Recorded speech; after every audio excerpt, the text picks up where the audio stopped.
नमस्कार जय जगन्नाथ मु सौभाग्य लक्ष्मी मु मोर यूट्यूब चैनल संपूर्ण फैमिली ब्लॉग्स को आपण समस्त स्वागत जनाऊँगी मुझे आपण मान आ गोटे नुआ भिडियो नहीं आसी भिडियोटी है जेहेतु दशहरा गोटे बड़ पर्व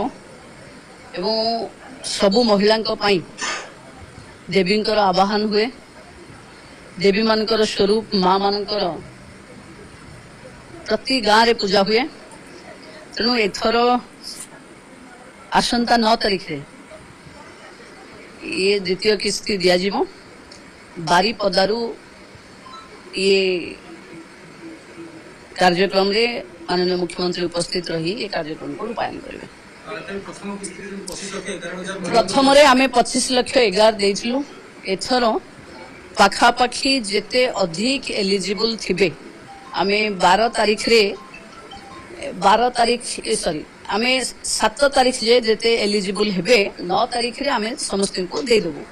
एवं मते लागुची एथर पाखापाखी 40 लाख रु ऊर्ध महिला को दिया जिवो।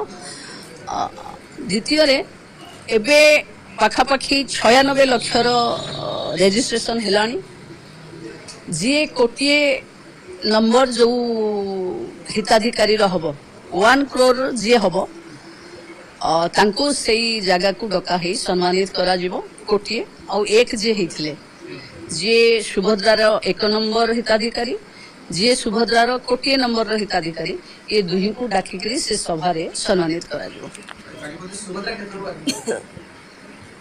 देखो सुभद्रा क्षेत्र रु आरंभ हम सबुठू हाईएस्ट सुभद्रा बंटा जीव बारिपदारे बारिपदा होची गोटे अन्योन्य क्षेत्र जो थे माँ अंबिका भी अच्छा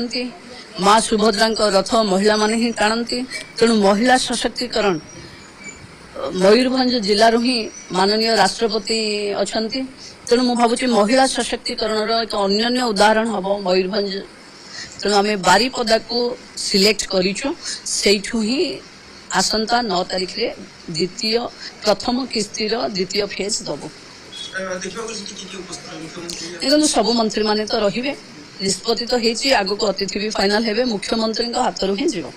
मोर आज ब्लॉग टी जदि आपण मानको भल लागी गोटे लाइक और सब्सक्राइब करने जमा भी भूलिबेनी। आज ब्लॉग टी को मुझे रखुची। जय जगन्नाथ।